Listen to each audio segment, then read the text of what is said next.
Assalamualaikum warahmatullahi wabarakatuh. Halo teman-teman, selamat datang di Vota.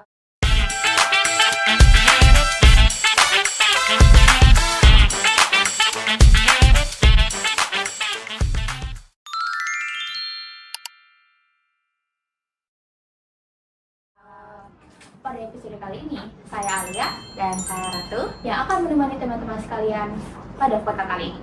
Pada episode kali ini, kita akan membahas tema yang sangat dekat dengan generasi kita, yaitu emas digital, investasi masa depan, atau jebakan modern. Belakangan ini, investasi emas digital semakin populer. Tapi pertanyaannya, apakah tren ini benar-benar menguntungkan? Dan yang paling penting, apakah sudah sesuai dengan prinsip syariah?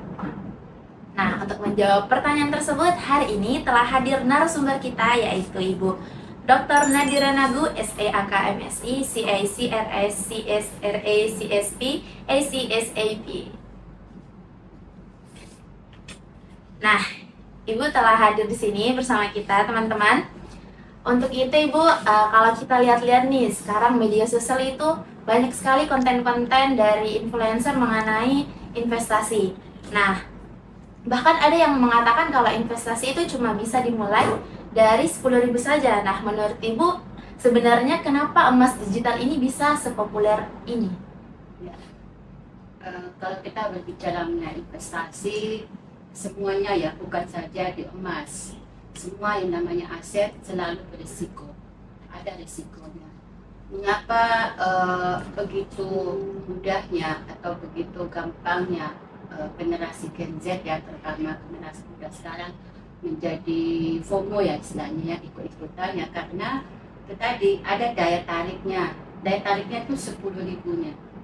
10.000 itu menjadi daya tarik tersendiri bagi mahasiswa yang mungkin belum memiliki pendapatan yang sendiri ya, maksudnya masih pendapatan dari orang tua ataupun mungkin yang tidak bekerja. 10.000 itu angka mati yang mungkin bagi mereka sangat-sangat bisa untuk diinvestasikan, dan mereka pasti akan membayangkan bahwa wow, saya akan mendapatkan keuntungan yang luar biasa dengan hanya 10.000 itu ya.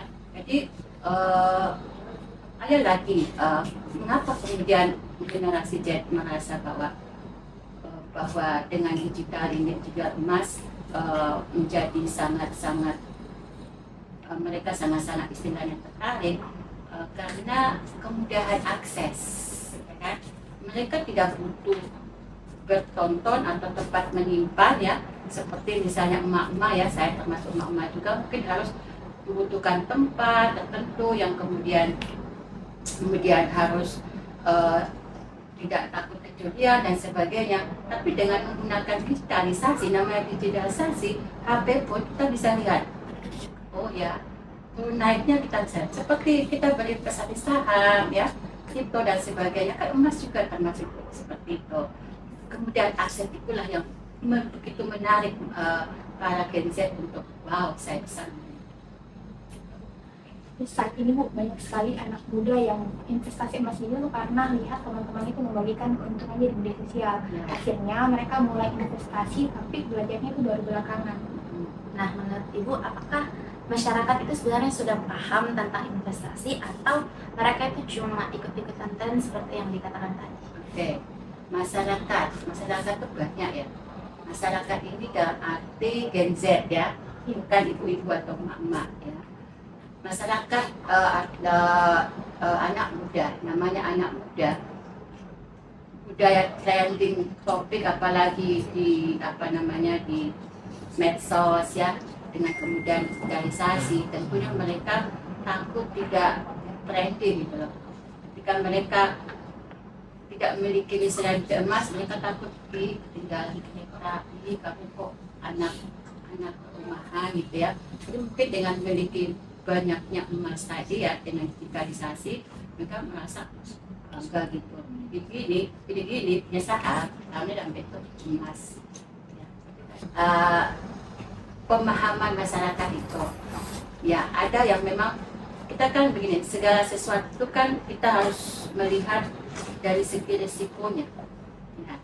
Mungkin masyarakat yang tadi Gen Z tidak memahami dibalik kemudahan akses ya, dibalik kemudahan membawa, misalnya dengan membawa dengan HP tidak emas itu, kita tidak membayangkan betapa ribetnya itu resiko, ya, resiko baik dari pemilik emas itu sendiri, misalnya terjadi likuidasi bagaimana, resiko misalnya kehilangan bagaimana, resiko misalnya terjadi naik turun emas itu seperti apa.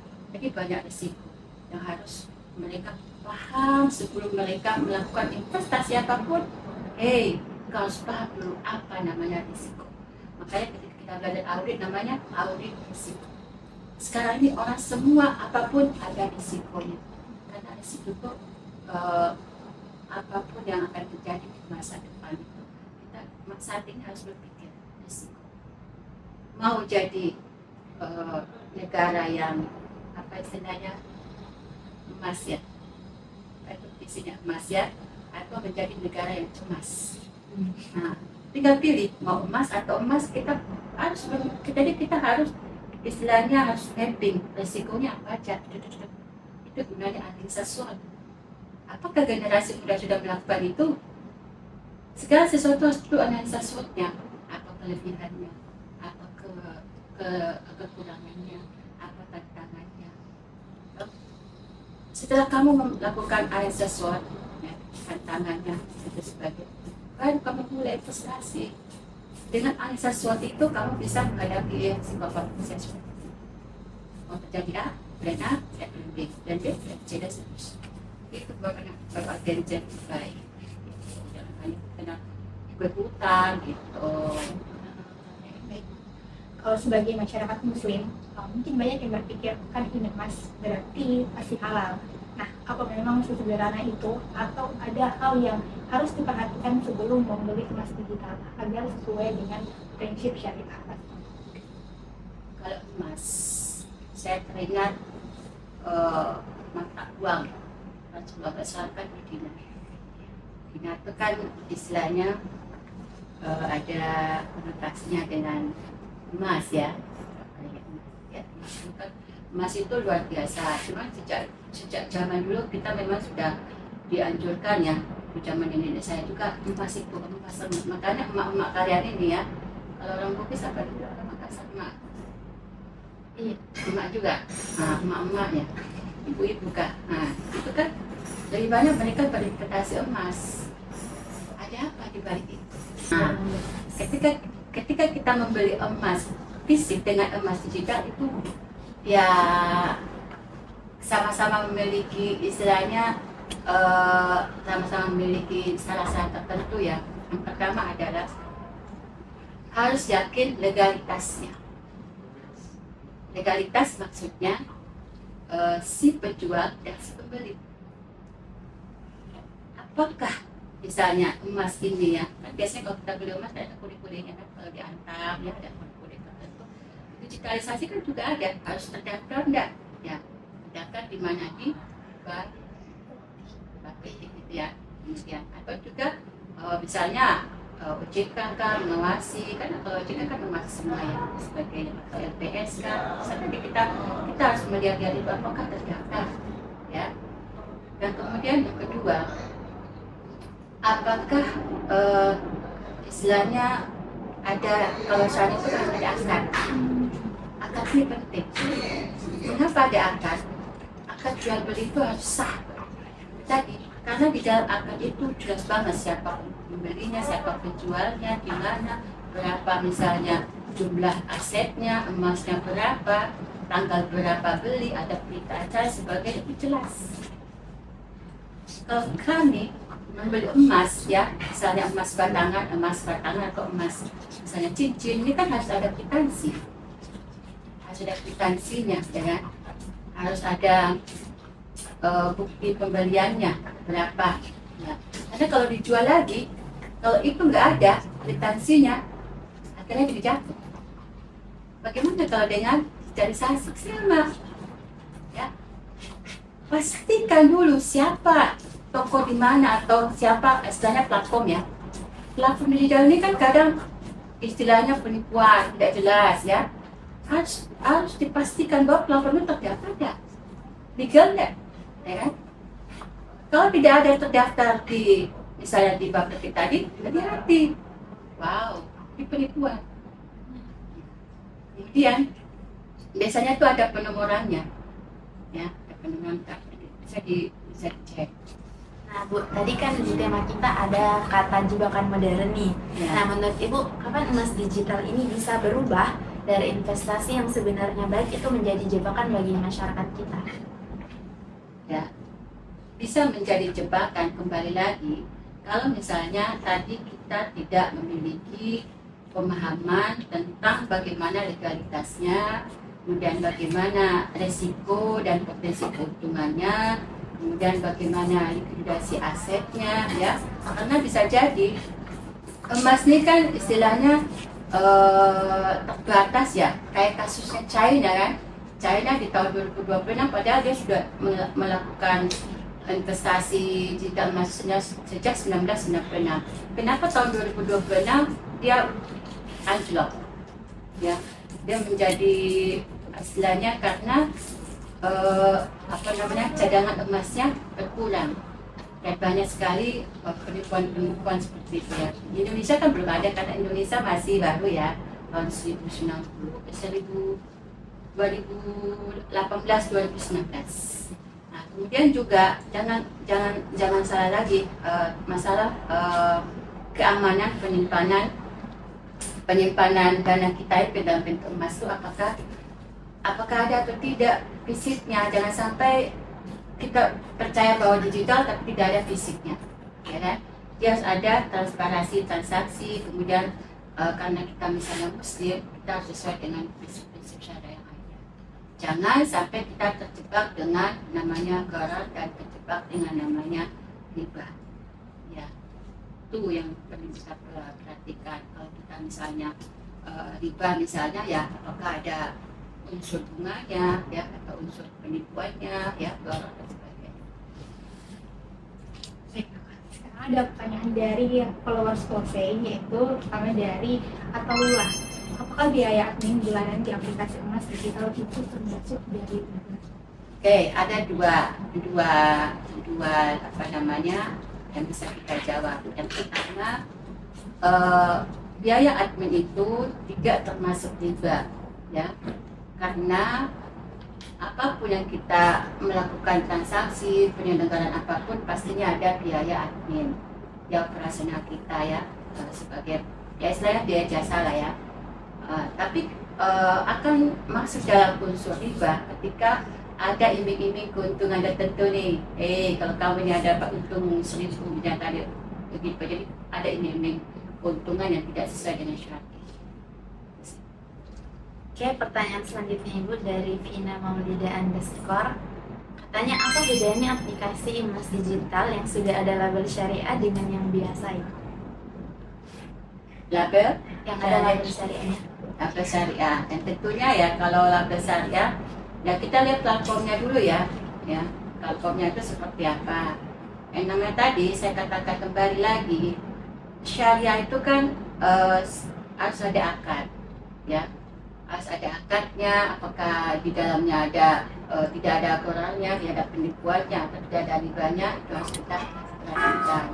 Kalau secara ininya sih fisiknya tapi sama aja ya platformnya ya, cuma mungkin di dalam proses transaksinya itu yang akan berbeda prosesnya. Kalau emas kayaknya sama aja, ini kan bukan uang yang ada bunga apa ya. Selanjutnya pertanyaan dari Arif Hidayat, saldo emas yang cuma ada di HP itu wajib dikeluarin zakatnya juga nggak sih? Segala aset apapun yang kita miliki itu harus dikeluarkan zakatnya 2,5%. Jadi kalau emas itu 85 ya, sepanjang mencapai nasabnya itu mencapainya itu 85 gram itu sudah harus zakatnya dikeluarkan. Dan kita ini profesi harus ada zakatnya ya. Sama misalnya kalau di konvensional kita istilahnya pajak kali ya. Nah, kita ada istilahnya zakat, ada zakat fitrah, zakat emas, zakat profesi. Oke, kayaknya kita sudah ada di akhir segmen nih Bu. Jadi boleh nggak nih dirangkum sebelum kita membeli emas digital, sebenarnya apa 3 hal wajib yang boleh dicek oleh generasi Z saat ini? Oke, yang pertama, jangan percaya mulut manis dan mulut berbisa. Artinya apa? Cek sebelum membeli, ya. Cek dalam arti cek legalitasnya, gitu. Kemudian cek masalah likuiditas asetnya. Kemudian cek transparansinya, transparansi kepemilikan dan sebagainya, karena boleh jadi ketika kita sudah beli, kita sudah yakin, aku yakin bahwa saya punya investasi saham digital emas, wow, sebesar 1.000 triliun misalnya, ternyata hanya fata morgana. Kita tertipu, ya. Generasi Gen Z harus berpikir sebelum Anda melakukan sesuatu, berpikir risikonya. Apa risikonya? Apalagi aset loh, aset beda dengan yang lain, ya. Aset ini kan istilahnya harta kita, ya, dan apalagi kalau misalnya emas, sebenarnya kan ada likuidasinya. Kalau perusahaannya kan emas itu kan namanya emas atau ya tambang lah, ya kan istilahnya tidak istilahnya apa ya, sedikit terbatas, ya, terbatas cadangannya. Kayak kita lihat kasusnya China itu, karena keterbatasan akhirnya heboh. Yang tadinya masyarakat, ya, anggap bahwasanya dia punya emas, ternyata tidak ada. Jadi yakinkan diri, aku yakin bahwasanya yang saya beli ini tidak mengandung risiko, dan saya beli ini ada memang fisiknya, dan saya beli ini legal, terdaftar di badan yang resmi sama di Indonesia. Jadi kita harus cek legalitasnya Iya. dulu, kemudian kita cek transaksi transparansi jual belinya, dan cek apakah ada fisiknya teman-teman. Iya, jangan sampai ketipu dan menipu. Baik. Kan bisa balik, kan? Bisa saja kau yang punya platform, kan? Bisa saja kamu Gen Z kan punya platform, Gen Z yang beli. Jadi kan Gen Z dengan Gen Z bertemu kan ada. Oke, Baik. itu ya. Paling terakhir, satu pesan dari Ibu untuk anak muda yang ingin mulai investasi emas digital. Mungkin boleh ke arah sana Ibu memberi pesan. Oh, gitu. Ya. Ya, bagi anak muda, ya, yang tentunya masih memiliki mimpi-mimpi di masa depan, ya, apalagi memiliki emas itu luar biasa, ya. Emas itu adalah investasi yang istilahnya sangat aman sih, aman. Kalau misalnya kita punya dalam bentuk fisik. Tapi kalau kita hanya misalnya punya dalam bentuk digital, hati-hati aja. Hati-hati dalam arti yakinkan dirimu bahwa emasnya ada fisiknya, yakinkan dirimu bahwa emas digitalnya terdaftar di badan yang resmi, yakinkan dirimu bahwa tidak mengandung risiko kehilangan aset suatu saat akan terjadi likuidasi. Anak muda harus paham risiko. Anda mau berinvestasi, paham risiko, dan paham selalu melakukan analisa SWOT. Terima kasih. Alhamdulillah kita sudah berada di akhir vokal kita untuk episode 3 kali ini. Untuk itu saya sebagai host bersama Alia izin Berdiri. Sekian, terima kasih. Wassalamualaikum warahmatullahi wabarakatuh. Waalaikumsalam.